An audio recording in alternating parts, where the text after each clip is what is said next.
पिछली कक्षा में हमने समुच्चय की परिभाषा और समुच्चय का निरूपण करना सीखा था। आज हम सीखेंगे समुच्चय के विभिन्न प्रकार, जिनमें से पहला प्रकार है रिक्त या शून्य समुच्चय। रिक्त या शून्य समुच्चय।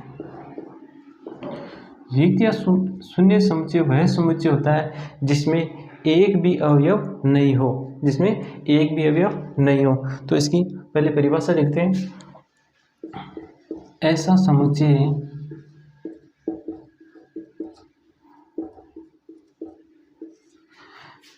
जिसमें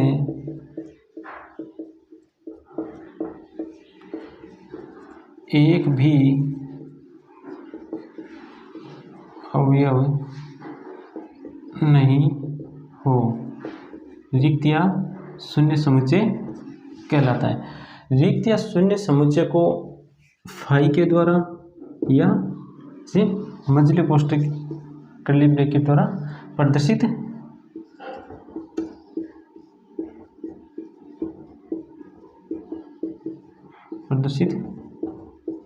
करते हैं।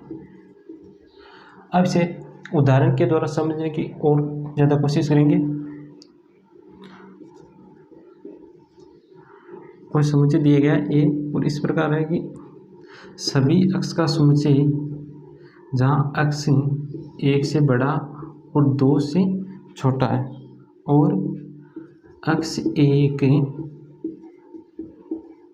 प्राकृतिक संख्या, अक्ष क्या एक प्राकृतिक संख्या।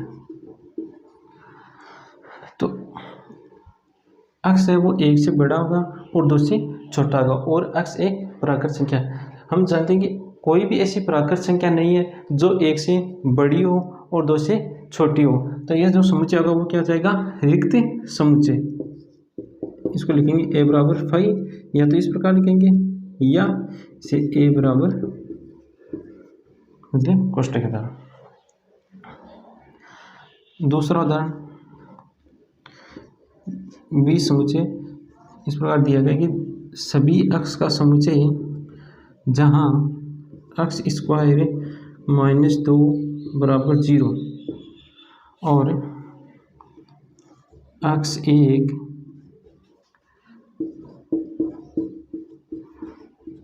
परिमेय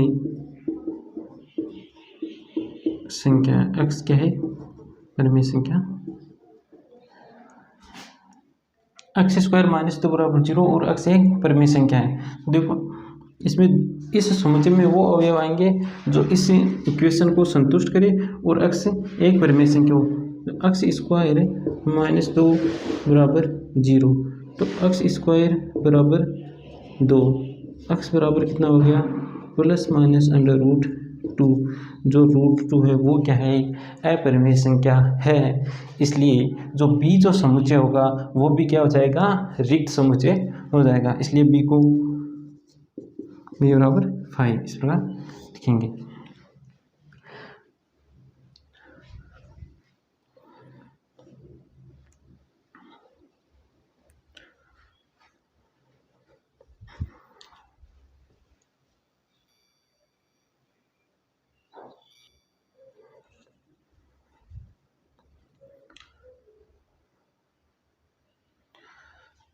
दूसरा प्रकार पढ़ेंगे हम, जो है कि एकल समुच्चय। समुच्चय का दूसरा प्रकार एकल समुच्चय। एकल समुच्चय वह समुच्चय होता है जिसमें अवयवों की संख्या क्या हो, 1 हो। ऐसा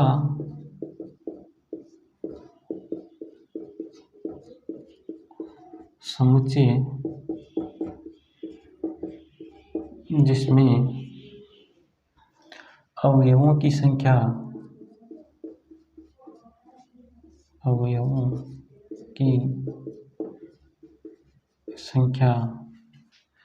केवल एक ही हो, उसे एकल समुच्चय कहते हैं। देखो उदाहरण देखो, एक कोई समुच्चय दिया गया है।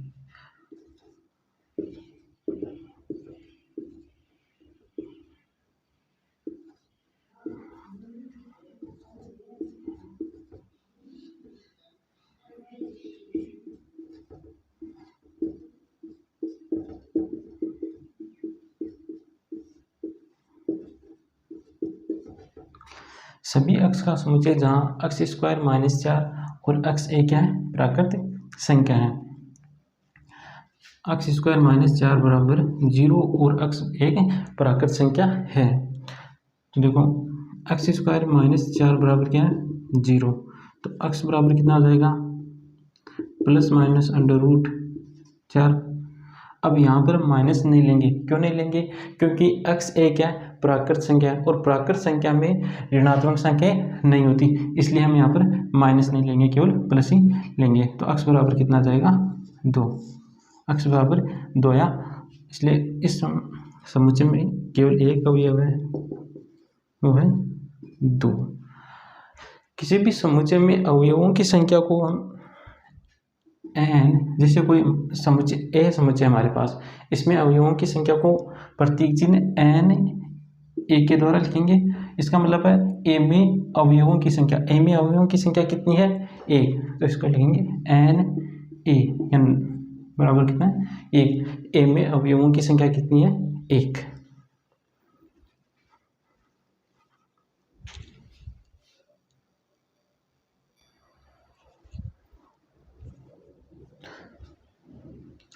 अब हम बात करेंगे परिमित समुच्चय और अपरिमित समुच्चय के बारे में।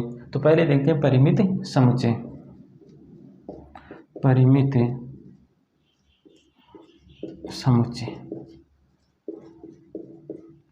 परिमित समुच्चय वह समुच्चय होता है जिसमें अवयवों की संख्या क्या हो, निश्चित हो, अवयवों की संख्या निश्चित हो, परिमित समुच्चय कहलाता है। वह समुच्चय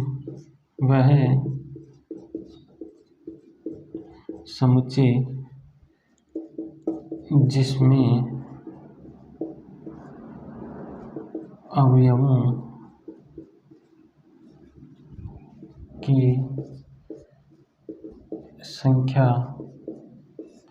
निश्चित हो, अवयवों की संख्या क्या हो, निश्चित हो, परिमित समुच्चय कहलाता है। जैसे अंग्रेजी वर्णमाला के स्वर, हमने कोई समुच्चय ए लिया, अंग्रेजी वर्णमाला के स्वर ए, ई, आई, ओ, यू, तो इसमें जो अवयवों की संख्या है वो क्या है, निश्चित है, इसलिए जो समुच्चय ए है वो क्या है, एक परिमित समुच्चय है। इसी प्रकार ए बराबर 5, ये भी क्या है, एक परिमित समुच्चय। क्यों, क्योंकि इसमें अवयवों की संख्या क्या है, 0 है।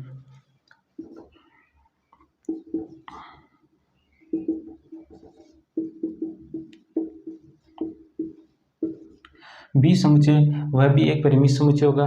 क्यों, क्योंकि बी में जो अवयवों की संख्या है वो भी क्या है, निश्चित है, इसलिए बी क्या हो जाएगा, परिमित समुच्चय। अब बात करेंगे हम अपरिमित समुच्चय की।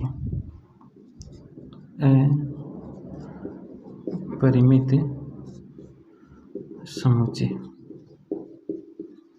अपरिमित समुच्चय वह समुच्चय होता है जिसमें अवयवों की संख्या निश्चित नहीं हो, अवयवों की संख्या निश्चित नहीं, वह समुच्चय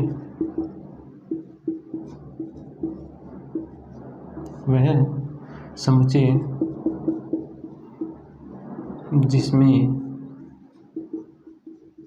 अवयवों की संख्या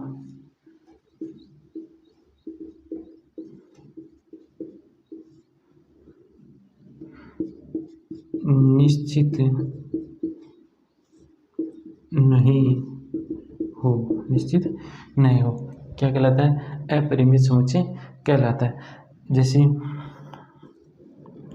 प्राकृत संख्याओं का समुच्चय, प्राकृत संख्याएं क्या निश्चित नहीं होती, प्राकृत संख्याओं को समुच्चय को हम n के द्वारा लिखते हैं और इसमें 1, 2, 3, 4 जो प्राकृत संख्या है वो क्या होती है, निश्चित नहीं होती बहुत, इसलिए हम कुछ प्राकृत संख्याओं को लिखेंगे जिससे हमें ये पता चल सके कि ये क्या है, प्राकृत संख्या है, और उसके बाद इसमें 3 डॉट लगा देते हैं, जिससे ये पता चले कि ये जो समुच्चय है वो क्या है, एक प्राकृत संख्याओं का समुच्चय है। इसी प्रकार पूर्ण संख्या, जो पूर्ण संख्याओं का समुच्चय होगा वो भी क्या होगा, अपरिमित समुच्चय होगा। और पूर्ण संख्याओं को जो समुच्चय होता है उसको W के द्वारा दर्शाते हैं, और जो पूर्णांक संख्या होती है उनको I या Z के द्वारा दर्शाते हैं। इनमें कौन कौन सी संख्या होती है, जैसे -3, -2, -1, 0, 1, 2, 3, इस प्रकार अनंत तक चलती रहेगी, अनंत।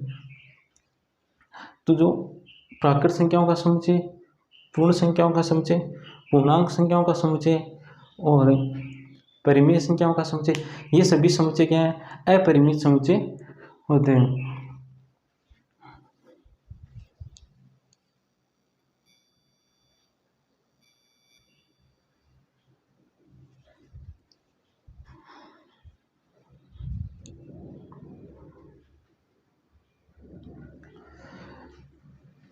उप समुच्चय,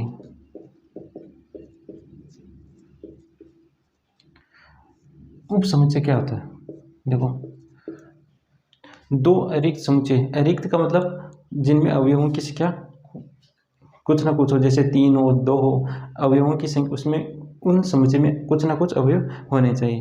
तो दो समुच्चय ए, माना दो समुच्चय ए और एक समुच्चय बी, जो कि क्या है, अरिक्त है, जो कि अरिक्त है, यानी कि कहने का मतलब इनमें कुछ ना कुछ अवयव मौजूद है। जैसे इसमें 1, 2, 3, और बी जो समुच्चय है उसमें 1, 3, 4, 2, 5, दो समुच्चय ए और बी जो क्या है, अरिक्त है। यदि ए के सभी अवयव बी में उपस्थित हो, यदि समुच्चय ए के अवयव समुच्चय बी में उपस्थित हो, तो ए को समुच्चय ए बी का उप समुच्चय कहलाता है। देखो इसकी परिभाषा देखो, माना ए तथा बी अरिक्त समुच्चय है और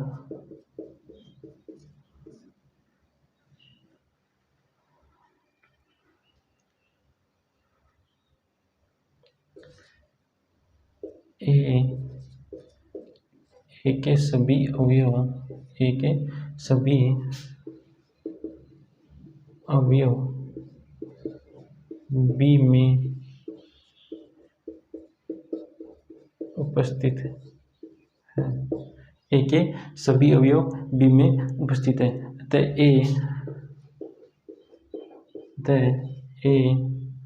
अतः समुच्चय ए समुच्चय बी का समुच्चय बी का उप समुच्चय कहलाता है। और इसे मैथ्स की लैंग्वेज में इस प्रकार लिखेंगे, ए बी का उप समुच्चय, ए बी का उप समुच्चय यदि ए बिलोंग्स टू ए और ए बिलोंग्स टू बी। देखो इसका मतलब है कि ए बी का उप समुच्चय है, यदि कोई अवयव है ए का अवयव है, तो इसका तात्पर्य है कि ए बी का भी अवयव है। यदि ए का अवयव है तो इसका तात्पर्य हुआ कि ए है वो बी का भी अवयव होना चाहिए। जैसे उदाहरण देखो, अक्ष एक अंग्रेजी वर्णमाला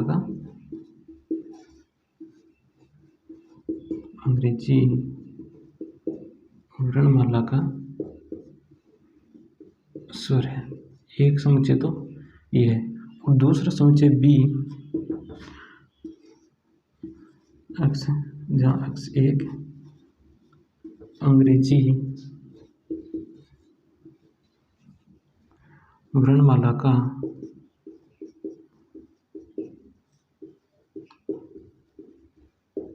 अक्षर है। ए एक समुच्चय है, उसमें तो क्या है, अंग्रेजी वर्णमाला का स्वर, और बी जो समुच्चय है उसमें अक्षर क्या है, अंग्रेजी वर्णमाला का एक अक्षर है। तो जो ए समुच्चय होगा उसमें तो केवल अंग्रेजी वर्णमाला के स्वर ही आएंगे, ए, ई, आई, ओ और यू, और जो बी समुच्चय होगा उसमें संपूर्ण अंग्रेजी वर्णमाला आ जाएगी। तो ये जो सभी अवयव हैं वो बी समुच्चय में आएंगे ना, क्योंकि ये समुच्चय, ये जो सभी अवयव हैं वो क्या है, अंग्रेजी वर्णमाला के हैं। तो ए उप समुच्चय होगा किसका, बी का।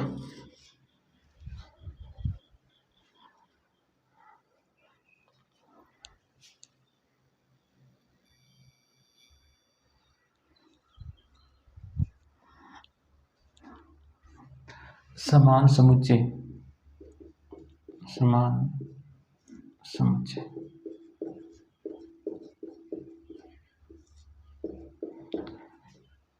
ए तथा बी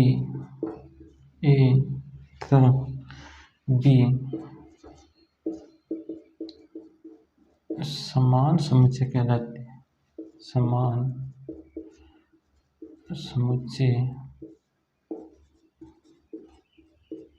कहलाएंगे यदि समुच्चय ए तथा बी में समान अवयव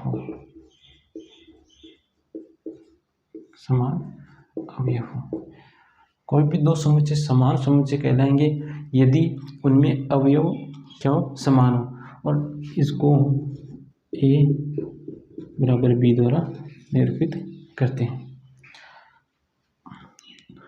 उदाहरण देखना, ए बराबर ए बी सी और बी जो समुच्चय है वो है बी सी ए। तो ए के सभी अवयव देखो, ए में कौन कौन से अवयव हैं, ए बी सी, और बी में भी ए बी और सी, यानी कि दोनों में क्या है, समान अवयव है, इसलिए ए बी के समान, ए और बी के समान समुच्चय, इसलिए इनको लिखेंगे ए बराबर बी। इनमें देखो इन समुच्चय में अवयव समान होने चाहिए, न कि अवयवों की संख्या। हमें क्या देखना है, अवयव समान होने चाहिए, क्या अवयव समान,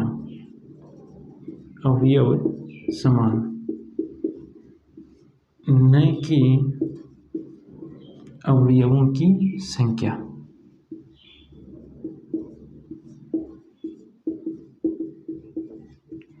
तो दो समुच्चय समान कब कहलाएंगे, यदि उनमें समान अवयव हो और उन समुच्चयों को ए बराबर बी द्वारा निरूपित किया जाता है।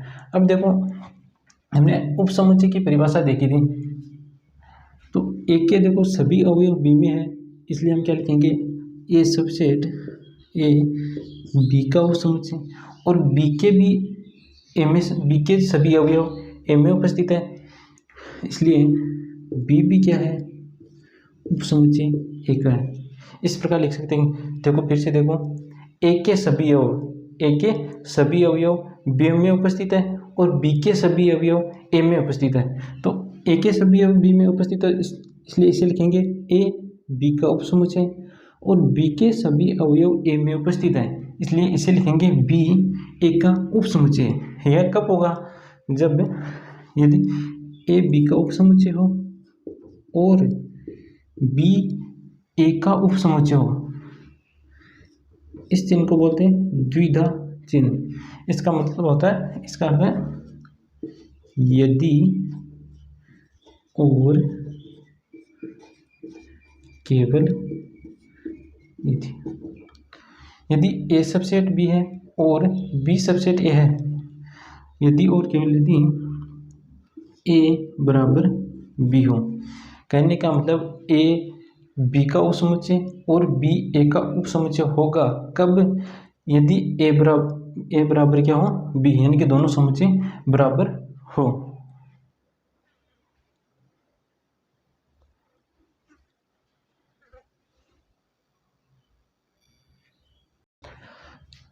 अब हम वास्तविक संख्याओं के उप समुच्चय को अंतराल के रूप में लिखना सीखेंगे। जैसे हमारे पास कोई दो संख्या है ए और बी की जगह जैसे कोई दो वास्तविक संख्या ली 4 और 8, ये दो वास्तविक संख्या है और 4 क्या है छोटा 8 से। तो नंबर लाइन पर देखो 4 मेरा 8, यदि 4 और 8 इन दोनों को सम्मिलित करते हुए, इन दोनों बिंदुओं को सम्मिलित करते हुए इनके बीच के सभी बिंदुओं को हम अंतराल में लिखना चाहिए, तो उसको इस प्रकार लिखेंगे ए बी। इसका मतलब है 4 और 8, इसका मतलब है कि इसमें जो अंत के जो बिंदु है, अंत के बिंदु कौन कौन से 4 और 8, 4 और 8 भी सम्मिलित है और इसके बीच के बिंदु भी इसमें क्या है सम्मिलित है। इसका मतलब सभी अक्ष का समुच्चय है जहाँ अक्ष 4 के बराबर और 4 से बड़ी तथा 8 से छोटी तथा 8 के बराबर है, और अक्ष क्या है कि रियल। अगर हम 4 और 8 के बीच के बिंदुओं को लिखना चाहें तो उनको जो लिखने का तरीका है वो है 4 8, इसको बोलते हैं विवृत अंतराल। विवृत अंतराल 4 8, और इसको समुच्चय निर्माण रूप में लिखेंगे सभी अक्ष का समुच्चय जहाँ अक्ष 4 से बड़ा हो और 8 से छोटा हो, जहाँ अक्ष क्या हो 4 से बड़ा हो।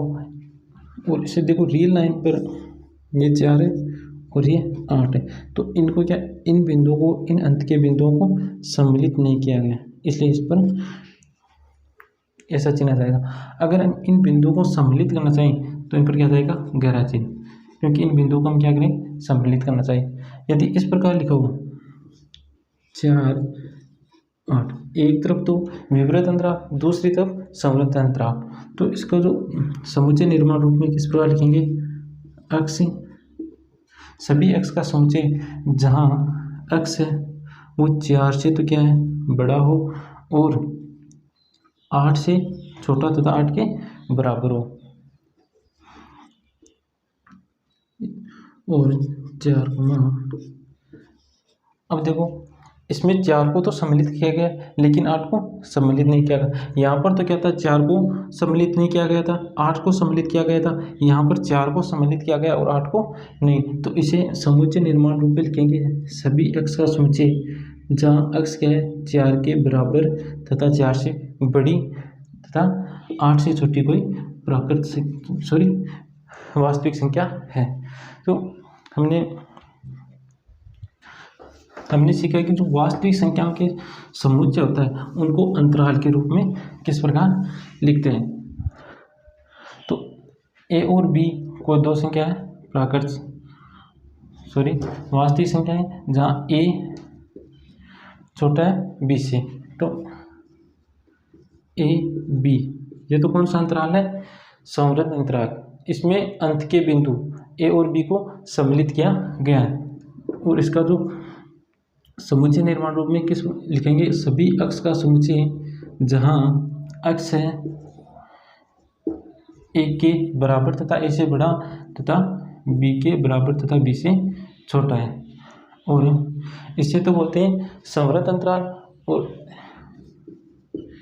ए बी यह है विवृत अंतराल, इसमें ए और बी को सम्मिलित नहीं किया गया, इसमें ए और बी के मध्य के जो बिंदु हैं उनको ही सम्मिलित किया गया है, तो इसे समुच्चय निर्माण रूप में लिखेंगे सभी अक्ष का समुच्चय जहाँ अक्ष ए से तो क्या हो बड़ा हो और बी से क्या हो छोटा हो। इस अंतराल में देखो यहाँ पर तो अंतराल दिया गया है विवृत और यहाँ पर संवृत, इसका मतलब है कि इसमें ए को तो सम्मिलित नहीं किया गया और बी को सम्मिलित किया गया है, तो इसे समुच्चय निर्माण रूप में लिखेंगे सभी अक्ष का समुच्चय जहाँ अक्ष ए को ए से बड़ा हो, ए से बड़ा हो और बी के बराबर तथा बी से क्या हो, छोटा हो, और इस प्रकार लिखा हो ए और बी। यहाँ पहले तो क्या आ गया, संवृत अंतराल, फिर क्या है, विवृत अंतराल। इसका मतलब ए को तो इस अंतराल में सम्मिलित किया गया और बी को इस अंतराल में सम्मिलित नहीं किया गया। तो इसको समुच्चय निर्माण रूप में लिखेंगे अक्ष, जहाँ अक्ष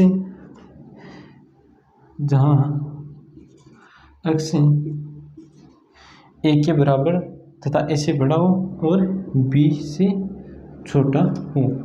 अब देखो जहाँ पर संवृत अंतराल आ रहा है वहाँ पर तो देखो बराबर का चिन्ह भी आ रहा है, और जहाँ पर विवृत अंतराल है वहाँ पर देखो यहाँ पर बराबर का चिन्ह नहीं आ रहा। जहाँ पर भी और यहाँ पर भी देखो संवृत अंतराल है बी के पास, तो बी के पास बराबर का चिन्ह भी आ रहा है। यहाँ एक के पास संवृत अंतराल है तो यहाँ एक के पास बराबर का चिन्ह आ रहा है। इस प्रकार हमें अंतराल को समुच्चय निर्माण रूप में लिखेंगे।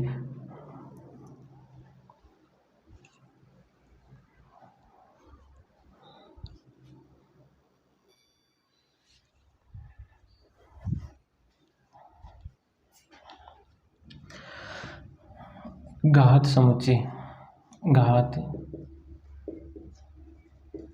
समुच्चय, घात समुच्चय क्या होता है, देखो कोई समुच्चय ए के समुच्चय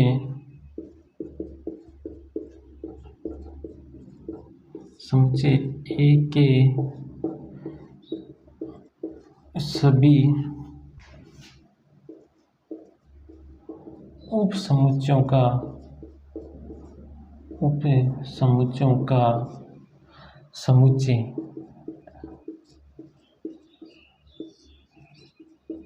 घात समुच्चय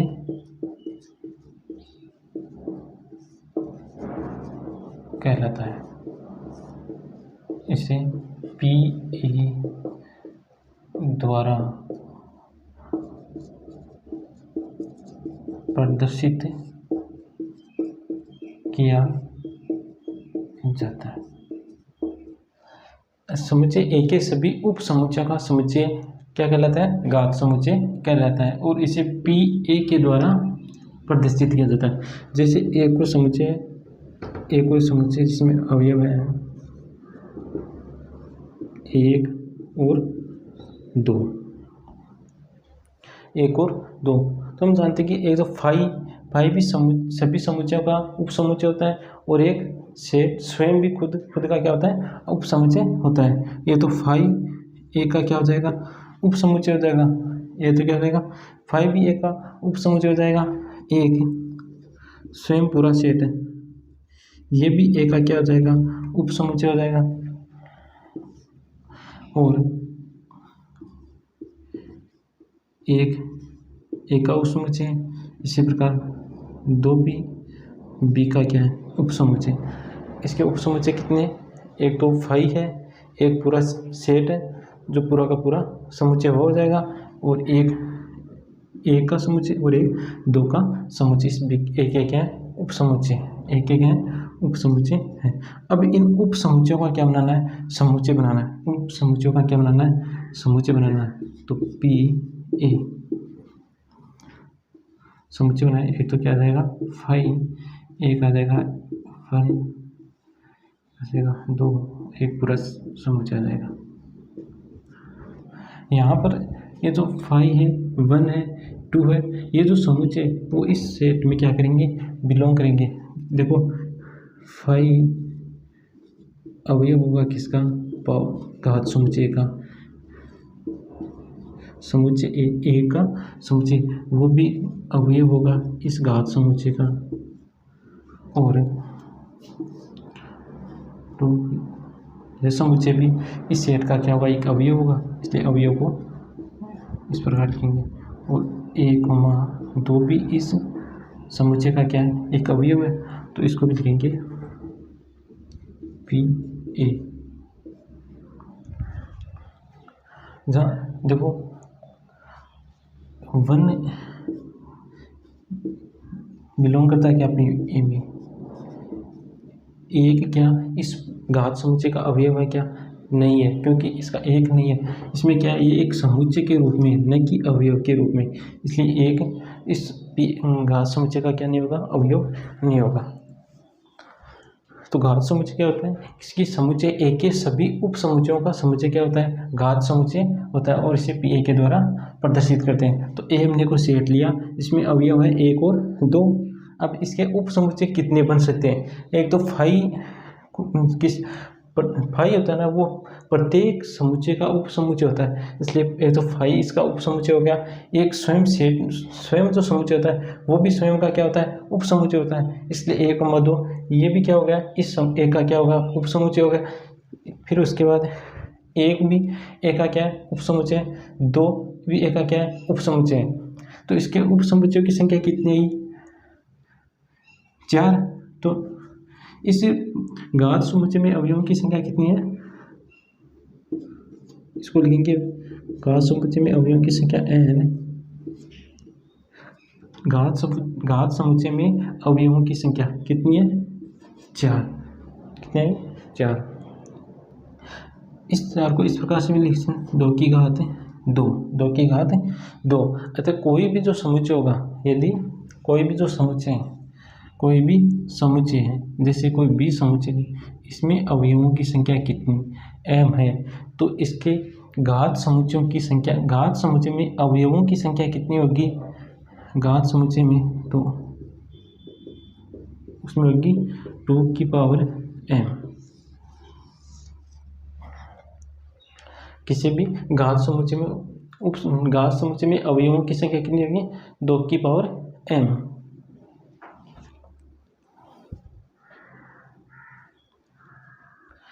इसके बाद आता है सार्वत्रिक समुच्चय।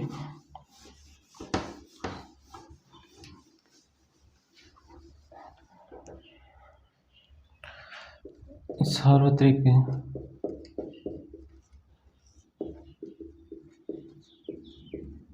समुच्चय, इसको U के द्वारा लिखते हैं। तो सार्वत्रिक समुच्चय वह समुच्चय होता है जिसमें दिए गए सभी समुच्चय क्या हो, सभी समुच्चय के अवयव क्या हो, इसे सार्वत्रिक समुच्चय में हो। जैसे हमारे पास कोई समुच्चय है A, इसमें अवयव है 1, 2 और 3, और B जो समुच्चय दिया गया है इसमें अवयव है A, B और C।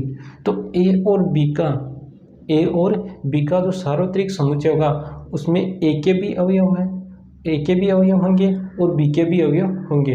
तो सार्वत्रिक समुच्चय को U के द्वारा लिखते हैं, और इसमें अवयव कौन, 1, 2, 3 A, B, C। अतः देखो सार्वत्रिक समुच्चय में क्या है, जो A और B समुच्चय, इनके दोनों के क्या है, अवयव उपस्थित है। तो हम कह सकते हैं कि जो सार्वत्रिक समुच्चय है वह समुच्चय होता है जो हमारे पास जो भी दिए गए जो समुच्चय हैं उनके सभी अवयव इसमें उपस्थित हो, सार्वत्रिक समुच्चय कहलाता है।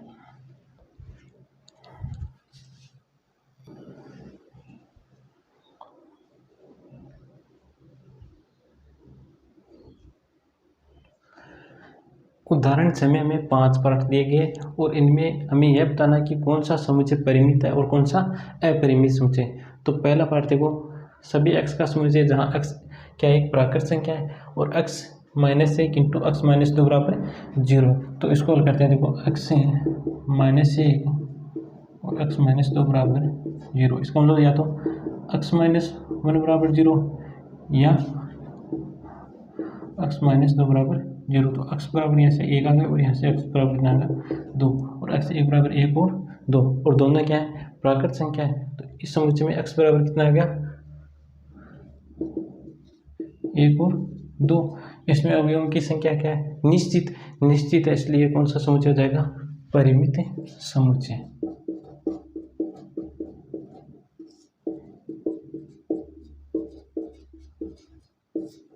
सेकेंड पार्ट देखो, x क्या एक प्राकृत संख्या है और x स्क्वायर बराबर 4। तो x स्क्वायर बराबर 4, तो x बराबर कितना आ जाएगा 2 क्या प्राकृत संख्या है। तो इसका मतलब इस समुच्चय को किस प्रकार लिख सकते हैं, समुच्चय में इस प्रकार इस समुच्चय को लिख सकते हैं। तो इसमें अवयवों की संख्या क्या है, इसमें अवयवों की संख्या 1 है, अवयवों की संख्या कितनी है 1, तो इसलिए ये जो समुच्चय वो क्या जाएगा परिमित समुच्चय। ये समुच्चय क्या है परिमित समुच्चय। तीसरा पार्ट देखो, सभी x का समुच्चय जहाँ x एक प्राकृत संख्या है और एक समीकरण दिया गया जो है 2x - 1 बराबर 0, 2x - 1 बराबर 0, तो 2x बराबर 1, x बराबर कितना जाएगा 1/2। इस समीकरण को हल करने पर x का जो मान है वो कितना है 1/2। तो x कहाँ से आ रहा है प्राकृत संख्या से, तो क्या 1/2 प्राकृत संख्या होती है क्या, नहीं होती, 1/2 प्राकृत संख्या नहीं होती। इसका मतलब ये जो समुच्चय होगा इसमें कोई भी अवयव नहीं आएगा। इसका मतलब ये क्या है एक फाई है, यानी कि रिक्त समुच्चय, और रिक्त समुच्चय भी क्या होता है एक परिमित समुच्चय होता है। फोर्थ पार्ट देखो, सभी x का समुच्चय जहाँ x एक प्राकृत संख्या है और x एक अभाज्य संख्या है। अब अभाज्य संख्या कौन कौन सी होती है 2, 3, 5, 7, 11 इस प्रकार अनंत तक होती है। इनकी संख्या क्या होगी निश्चित नहीं होती, निश्चित नहीं होती। इसका मतलब ये जो समुच्चय हो जाएगा वो क्या हो जाएगा अपरिमित समुच्चय। तो ये समुच्चय क्या है अपरिमित समुच्चय, क्योंकि अभाज्य संख्याओं की अभाज्य संख्या है उनकी संख्याओं की संख्या वो क्या होती है अनिश्चित संख्याएं होती है। और पांचवा पार्ट देखो, सभी x का समुच्चय है जहाँ x एक प्राकृत संख्या है और x एक विषम संख्या है। अब देखो प्राकृत संख्या है और x क्या है विषम संख्या है, तो विषम संख्याएं कौन कौन सी होती है 1, 3, 5, 7, 9, 11 इस प्रकार अनंत तक चलती रहेगी। तो इनकी संख्या भी क्या है निश्चित नहीं है। तो ये जो समुच्चय होगा वो भी क्या हो जाएगा एक अपरिमित समुच्चय हो जाएगा।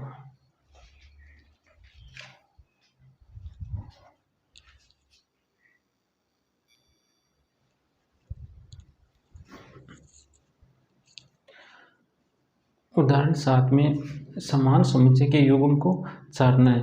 तो सबसे पहले हम जो समुच्चय निर्माण रूप में दिए गए उनको क्या कर लें रोस्टर रूप में लिख लेंगे। तो ए बराबर ये तो रोस्टर रूप में लिखा हुआ है, बी समुच्चय इसको रोस्टर रूप में लिखेंगे।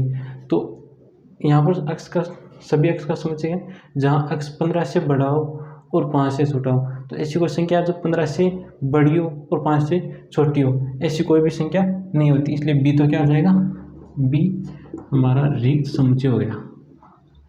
सी देखो x - 5 बराबर 0, तो x का मान आ गया 5, तो समुच्चय सी बराबर आ गया इसमें एक अवयव है 5।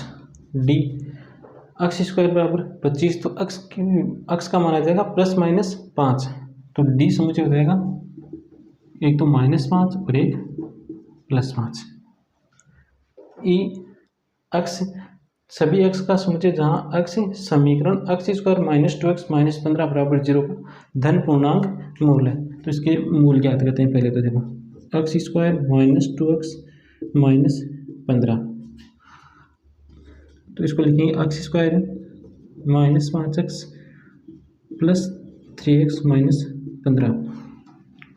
यहाँ से x को मिल लिया तो यहाँ पर तो बच गया x - 5, यहाँ पर हमने लिया +3 को मिले तो यहाँ पर बच गया x - 5। अब यहाँ से x - 5 को मिले तो यहाँ पर बच गया x + 3, और ये किसके बराबर है 0 के। तो यहाँ से x - 5 बराबर 0 को, तो x का मान कितना जाएगा 5, x + 3 बराबर 0 के बाद तो x बराबर आ जाएगा -3।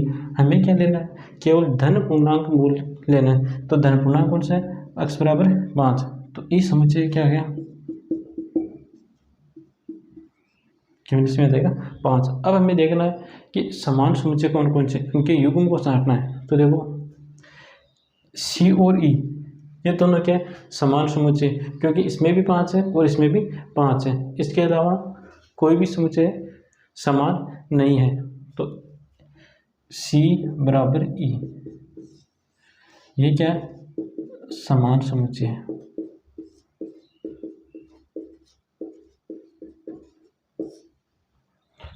नेक्स्ट एग्जाम्पल देखते हैं।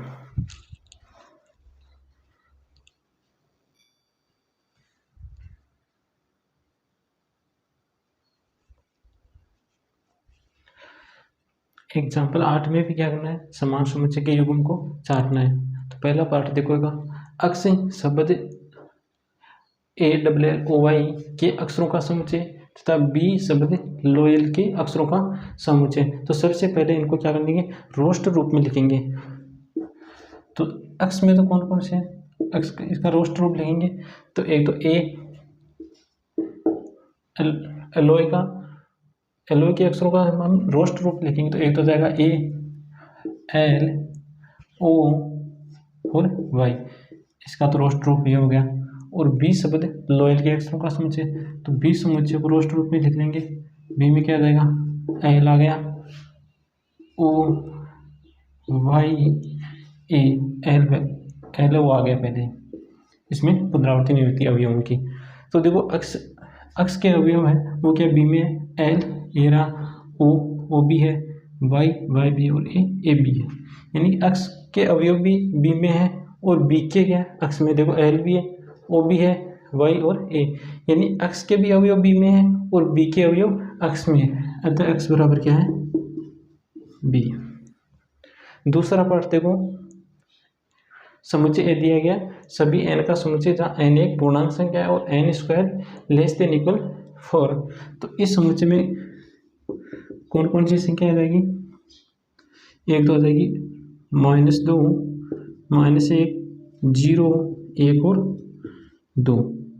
और B समुच्चय में x बिलोंग्स टू R और x² -3x + 2 बराबर 0। इसके मूल निकालेंगे, x² -3x + 2 बराबर 0। x² इसके गुणनखंड के लिए -3x² लिखेंगे,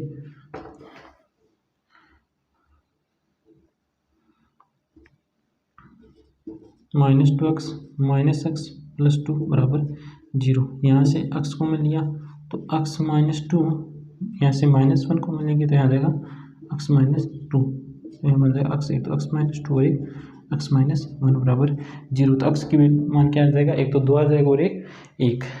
तो B समुच्चय में 1 और 2। तो देखो B के तो अवयव देखो 1 और 2 इस समुच्चय A में है, लेकिन B के सभी अवयव क्या इसमें क्या नहीं है, देखो -2 भी नहीं है, -1 भी नहीं, इसलिए A बराबर नहीं है किसके, समुच्चय B के।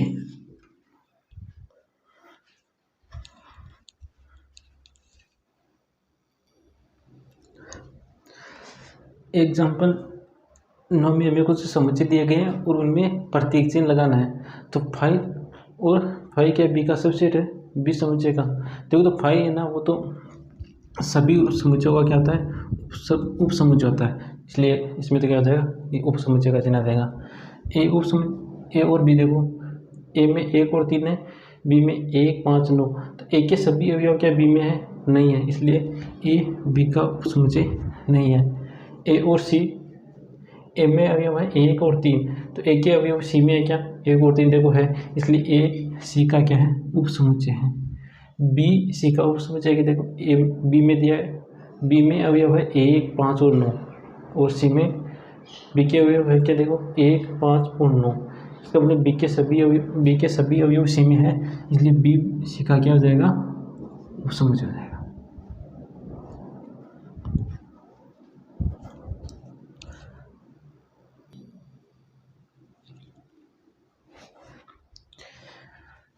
उदाहरण 10 में हमें 2 समुच्चय दिए गए हैं और यह पूछा गया है कि A B का क्या उप समुच्चय है।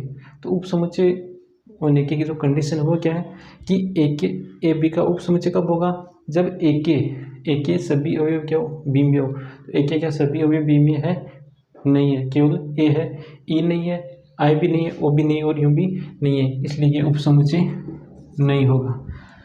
उदाहरण 11 देखो, मान लीजिए कि A B C 3 उप समुच्चय, यदि A B का अवयव है और B है उप समुच्चय किसका, C का, तो क्या A C का उप समुच्चय होगा। तो देखो A बराबर हमने कोई अवयव लिया 1। अब ये कंडीशन क्या है कि A B का अवयव है, कहने का मतलब ये जो A के जो अवयव है, A जो पूरा समुच्चय है वो B के लिए एक अवयव का काम करेगा। तो B जो समुच्चय होगा उसमें ये पूरा का पूरा समुच्चय होगा। और जैसे इसमें को दो, एक अवयव और लिया दो, और सी समुच्चय है और बी है वो सी का क्या है, उप समुच्चय। तो जो सी समुच्चय होगा वो किस पर होगा बी जो समुच्चय होगा जो सी समुच्चय होगा उसमें बी के तो सभी अवयव आएंगे,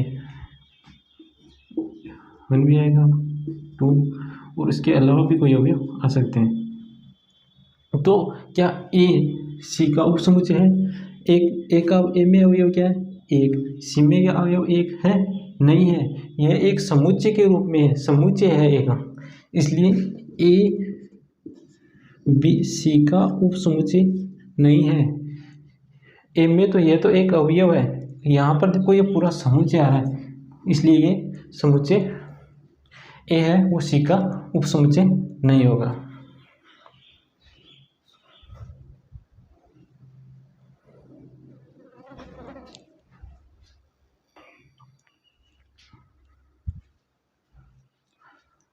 अब देखो प्रश्नावली, इसका पहला क्वेश्चन है कि निम्नलिखित में से कौन से समुच्चय है और कौन सा नहीं है। जे अक्षर से प्रारंभ होने वाले वर्ष के महीनों का संग्रह। अब जे अक्षर से वर्ष के महीनों का संग्रह है, तो देखो जे अक्षर से प्रारंभ होने वाले वर्ष के महीनों का संग्रह, तो जैसे कौन कौन से प्रारंभ, एक तो जनवरी, एक होता है जून, एक होता है जुलाई, ये 3 आएंगे। तो जनवरी, जून और जुलाई, अतः ये जो पहला होगा क्योंकि इनका संग्रह क्या हो जाएगा, एक समुच्चय हो जाएगा।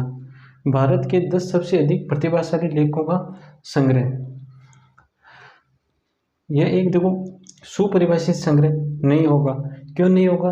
क्योंकि इसमें अलग अलग व्यक्ति के अलग अलग निर्णय होंगे, एक निश्चित निर्णय नहीं होगा, इसके कारण ये जो समुच्चय हो गया सुपरिभाषित समुच्चय, सुपरिभाषित संग्रह नहीं होगा। और सुपरिभाषित संग्रह नहीं है, इसका मतलब ये क्या, समुच्चय भी नहीं होगा। ये तो समुच्चय, ये समुच्चय नहीं होगा। विश्व के सर्वश्रेष्ठ 11 बल्लेबाजों का संग्रह, ये भी एक सुपरिभाषित संग्रह नहीं हुआ। क्यों नहीं होगा? क्योंकि अलग अलग व्यक्तियों के अलग अलग निर्णय होंगे, एक निश्चित निर्णय नहीं होगा, इस कारण ये भी समुच्चय नहीं होगा। आपकी कक्षा के सभी बालकों का संग्रह, यह समुच्चय होगा, क्योंकि जो कक्षा में बालक हैं वो एक निश्चित स्कूल से होंगे और निश्चित कक्षा से हैं, इसलिए ये क्या होगा, समुच्चय होगा। 100 से कम प्राकृत संख्याओं का संग्रह, 100 से कम प्राकृत संख्या है 1 से लेकर 99 तक, उनके बारे में हम निश्चित रूप से कह सकते हैं कि यह प्राकृत संख्याओं का संग्रह है, और निश्चित रूप से कह सकते हैं, इसका मतलब ये क्या हो जाएगा, ये समुच्चय हो जाएगा। लेखक प्रेमचंद द्वारा लिखित उपन्यासों का संग्रह, तो जो भी मुंशी प्रेमचंद के द्वारा जो लिखित उपन्यास है उनके बारे में निश्चित रूप से कह सकते हैं ये उपन्यास इस प्रेमचंद के द्वारा लिखा गया है और ये नहीं, अतः निश्चित रूप से कह सकते हैं ना इसके उपन्यास के बारे में, इसलिए इसका समुच्चय होगा। सभी संपूर्णांक के इस अध्याय में आने वाले प्रश्नों का संग्रह, तो ये भी क्या हो जाएगा, एक समुच्चय होगा, क्योंकि हम प्रत्येक प्रश्न के बारे में निश्चित रूप से कह सकते हैं कि ये इस अध्याय में आने वाला क्वेश्चन है अथवा नहीं। इसके निश्चित रूप से कह सकते हैं ना किसी प्रश्न के बारे में, तो इसका जो संग्रह होगा वो भी क्या होगा, एक समुच्चय होगा। विश्व के सबसे अधिक खतरनाक जानवरों का संग्रह, अब ये एक समुच्चय नहीं होगा। क्यों? क्योंकि जो सबसे खतरनाक जानवर अलग अलग, इसमें भी अलग अलग व्यक्तियों का अलग अलग निर्णय होगा, किसी के लिए कौन सा जानवर, किसी के लिए शेर खतरनाक है तो किसी के लिए चीता, तो इसमें भी जो निर्णय होगा वो एक निश्चित नहीं होगा, इसलिए ये भी एक समुच्चय नहीं है।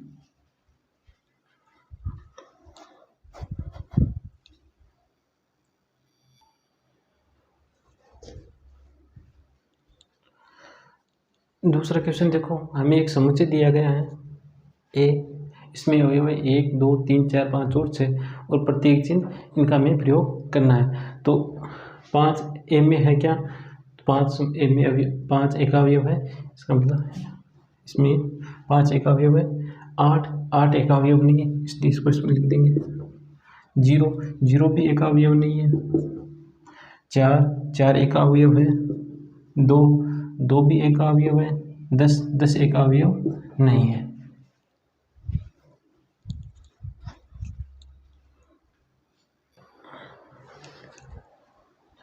तीसरा क्वेश्चन देखो, रोस्ट रूप में लिखना है। समुच्चय दिए गए, समुच्चय निर्माण रूप में उनको समुच्चय दिए गए और उनको रोस्ट रूप में लिखना है। तो पहला समुच्चय देखो, ए सभी x का समुच्चय जहाँ x एक पूर्णांक संख्या है और x है वो -3 से बड़ा और 7 से क्या छोटा है। तो -3 से बड़ी और 7 से छोटी पूर्णांक संख्या कौन कौन सी है? -2, -1, 0, 1, 2, 3, 4, 5 और 6। ये सभी संख्या इस कंडीशन को भी सेटिस्फाई कर रही है और ये सभी क्या है? पूर्णांक संख्या है। इसलिए ये जो समुच्चय होगा इसको रोस्ट रूप में लिख देंगे। तो रोस्ट रूप में कौन कौन सी संख्या आएगी? -2, -1, 0, 1, 2, 3, 4, 5 और 6। दूसरा देखो, बी सभी x का समुच्चय जहाँ x संख्या 6 से कम या प्राकृत संख्या 6 से कम प्राकृत संख्याएं कौन कौन सी होती है? 1, 2, 3, 4, 5। तो ये समुच्चय हो जाएगा बी बराबर है 1, 2, 3, 4 और 5। इस प्रकार रोस्ट रूप में लिख दिया। सी है x 2 अंकों की प्राकृत संख्या है जिसके अंकों का योग क्या है? 8 है। 2 अंकों की संख्या देखनी जिसके अंकों का योग 8 हो। तो दो इसमें हम लिख सकते हैं 4 और 4, देखो 2 अंकों की संख्या 44 है और इसके अंकों का योग भी क्या है? 8 है। इसलिए 1 x बराबर तो ये आ गया 4 आ गया। और 6 और 2 62 है। इसके अंकों का योग भी क्या रहा है? 8, इसलिए 1 2 आ गया और 6 आ गया। और देखो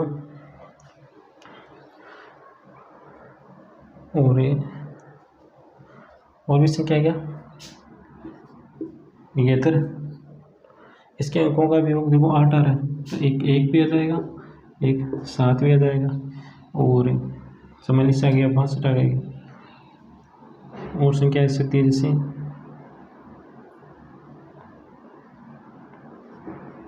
53। इसके भी अंकों का योग क्या होता है? 8 आ रहा है, तो 5 भी आ जाएगा, इसमें 3 भी आ जाएगा और 4 4 तो आ गया ना, और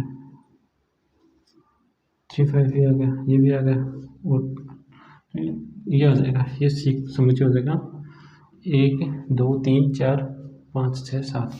1, 2, 3, 4, 5, 6 और 7। अक्स का मान क्या आ जाएगा? अक्स क्या है? 2 अंकों की सॉरी अक्स क्या है? 2 अंकों की प्राकृत संख्या है। तो इसमें 2 अंकों की हमें प्राकृत संख्या लिखनी है। तो 2 अंकों की प्राकृत संख्या कौन कौन सी हो जाएगी? एक तो हो गई 71, दूसरी हो जाएगी इसकी एक उल्टी 17। इनका योग भी 8 आ रहा है और इनका योग भी क्या है? 8 आ रहा है। गीत के बाद देखो एक कम कर दो इसमें से 6 और इसमें 1 ऐड कर दो 62 और इसका विपरीत 26। और देखो फिर इस 6 में से 1 कम कर दो, 6 में से 1 तो 5 और 1 में 2 में 1 ऐड कर दो 3 और इसका 1 उल्टा कर दो 53। दूसरी देखो इसमें से 1 कम कर दो 4 और इसमें 1 ऐड कर दो 4, 44 से 1 ही बार आएगी। फिर इसके आगे इसमें से 1 कम करना है 3 और इसमें 1 ऐड करना है 35। तो ये संख्या हमने पहले लिख दी। इतनी जो संख्या आएगी वो क्या इस समुच्चय में आ जाएगी। तो इसका जो रोस्ट रूप है क्या हो गया? 71, 17, 62, 26, 53, 35 और 17। ये सभी संख्याएं क्या आ जाएगी? इसका रोस्ट रूप में आ जाएगी। डी देखो चौथा पार्ट देखो, डी सभी x का समुच्चय जहाँ x एक अभाज्य संख्या तथा 60 की भाज्य संख्या है। अभाज्य संख्याएं कौन कौन सी होती हैं? 2, 3,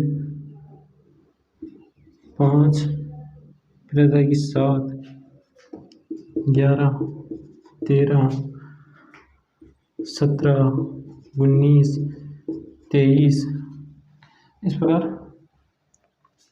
तो इनमें से जो 60 की भाज्य है वो आ जाएगी, एक तो 2 भी आ रही है, 3 भी है, 5 भी है। इसके आगे कोई संख्या नहीं आएगी। तो 60 की भाज्य संख्या कौन कौन सी आ जाएगी? रोस्ट रूप में किस पर लिखेंगे? 2, 3 और 5। इसका रोस्ट रूप हो गया। ट्रिग्नोमेट्री शब्द के सभी अक्षरों का समुच्चय। तो पहले लिए एक अक्षर टी ले लिया, R, I, J, N, O, M लिख दिया। फिर ई नहीं है ना तो ई को भी लिख देंगे ई। टी पहले आ गए तो टी को फिर से नहीं लिखेंगे, आर भी आ गया, आर को भी नहीं लिखेंगे, और फिर लास्ट में वाई। ठीक है, हो गया ट्रिग्नोमेट्री शब्द का रोस्टर रूफ। छठवां पार्ट देखो, वेक्टर शब्द के सभी अक्षरों का समुच्चय।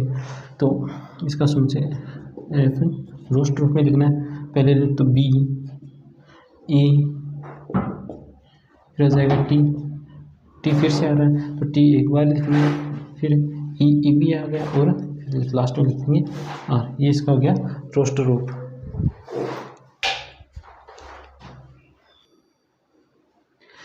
क्वेश्चन नंबर 4 देखो, समुच्चय निर्माण रूप में लिखना है।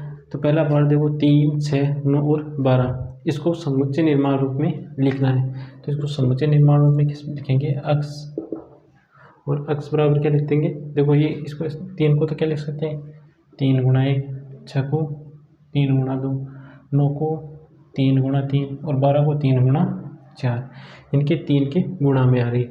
तो अक्ष, जहाँ अक्ष बराबर लिख देंगे 3n, और n बराबर लिख देंगे, n बराबर है 1, 2, 3 और 4। ये इसका समुच्चय निर्माण रूप हो गया। दूसरा देखो 2, 4, 8, 16, 32, तो 2 को तो लिख सकते हैं 2 की पावर 1, 4 को 2 की पावर 2, 8 को 2 की पावर 3, 16 को 2 की पावर 4, और 32 को 2 की पावर 5। तो उसका जो समुच्चय निर्माण होगा सभी अक्ष का समुच्चय, जहाँ अक्ष बराबर n स्क्वायर, और n है वो 1 से लेकर 5 तक है, तो n है a के बराबर तथा किसके लास्ट है 5 के बराबर और 5 से छोटा, और n बिलोंग्स टू प्राकृत संख्या, n के प्राकृत संख्या। इसको भी इस रूप में लिख सकते हैं, n वो 1 से a के बराबर तथा 1 से बड़ा है, और 4 से छोटा तथा 4 के बराबर है, और n फिर प्राकृत संख्याओं में बिलोंग करेगा। इसको देखो 5, 25, 125 और 625, तो इसको भी लिख सकते हैं 5 की घात 1, 5 की घात 2, 5 की घात 3 और 5 की घात 4। समुच्चय निर्माण रूप में लिखेंगे इसको, अक्ष बराबर है n स्क्वायर, अक्ष बराबर n स्क्वायर, और n बराबर कितना लिख देंगे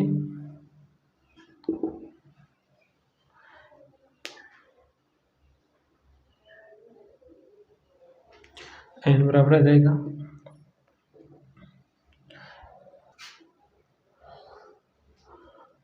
इसको लिखेंगे 5 की घात n, और n बराबर है 1, 2, 3 और 4।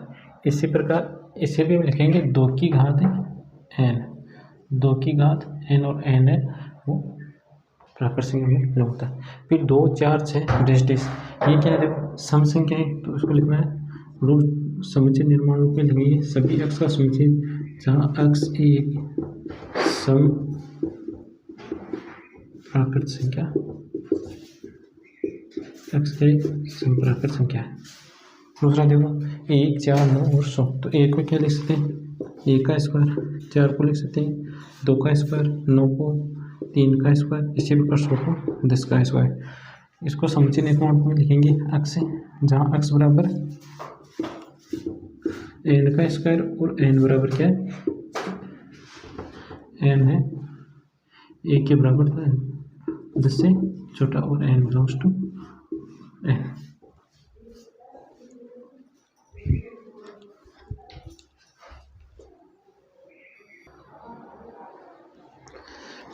क्वेश्चन नंबर 5 देखो, समुच्चय के सभी अवयवों को सूचीबद्ध कीजिए। सूचीबद्ध का मतलब है कि इन्हें रोस्टर रूप में लिखना है। हमें समुच्चय निर्माण रूप दिया गया है और इसको सूचीबद्ध अर्थात रोस्टर रूप में लिखना है। अक्ष, जहाँ अक्ष एक विषम प्राकृत संख्या है, तो विषम प्राकृत इसको रोस्टर रूप में इस प्रकार लिखेंगे 1, 3, 5, 7, 9, इस प्रकार विषम संख्या का रोस्टर रूप आ जाएगा। अक्ष एक पूर्णांक है, तब अक्ष है वो -1/2 से तो बड़ा है और 9/2 से छोटा है। देखो -1/2 का मतलब है -0.5, जिससे निकुल बड़ा तथा इसमें का मतलब 4.5, यानी कि -0.5 से बड़ा और 4.5 से छोटी पूर्णांक संख्या है।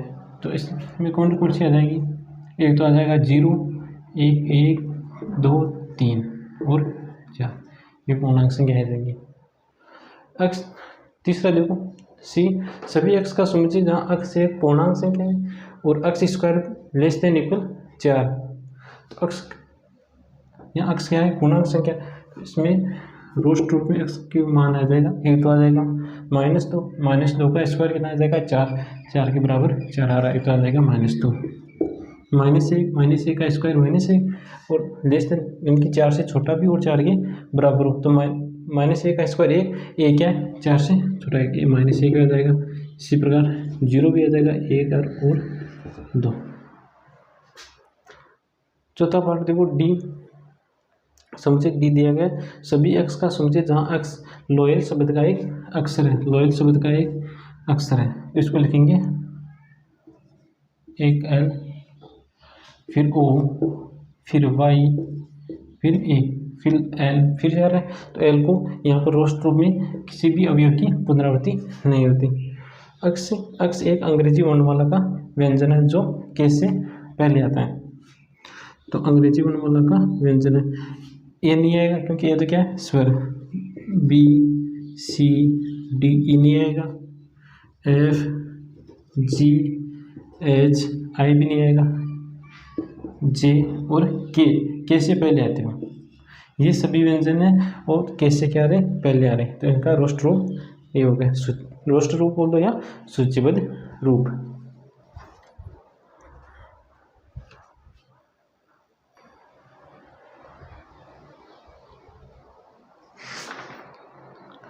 क्वेश्चन नंबर 6, बाईं ओर रोस्ट रूप में लिखित और दाईं ओर समुच्चय निर्माण रूप में वर्णित समुच्चयों का सही मिलान करना है। इसमें बाईं तरफ तो क्या है रोस्ट रूप है और दाईं तरफ हमें समुच्चय निर्माण रूप दिया गया है, इनका हमें सही मिलान करना है। तो देखो इस तरफ देखो, दाईं तरफ देखो, x एक है, सभी x का समुच्चय जहाँ x क्या है एक अभाज्य संख्या तथा छह की भाज्यक है, तो अभाज्य संख्या जो छह की भाज्यक हो, ये तो 2 है, 2 अभाज्य संख्या जो छह की भाज्यक है 1 3, इसके बाद कोई संख्या केवल 2 और 3 होगी जो 6 की भाज्यक होगी, तो हम देखेंगे 2 और 3 का, ये देखो इनका मिलान कर दिया। x सभी x का समुच्चय जहाँ x संख्या 10 से कम एक विषम प्राकृत संख्या, 10 से कम विषम प्राकृत संख्या कौन कौन सी होती, 1 3 5 7 9, तो हमें देखने 1 3 5 7 9 किस समुच्चय में आ रही, ये रही 1 3 5 7 9, इनका मिलान कर दिया। x सभी x का समुच्चय जहाँ x एक प्राकृत संख्या और 6 की भाज्यक है, तो प्राकृत संख्या भी और 6 की भाज्यक हो, एक तो आ जाएगा एक है प्राकृत संख्या और 6 की भाज्यक भी है, इसके बाद 2 भी है प्राकृत संख्या और 6 की भाज्यक है, इसके बाद 3 भी आ जाएगा और 6 भी आ जाएगा, 3 भी है प्राकृत संख्या 6 भी प्राकृत संख्या जो 6 की भाज्यक है, तो इसी को ऐसे मिला दिया।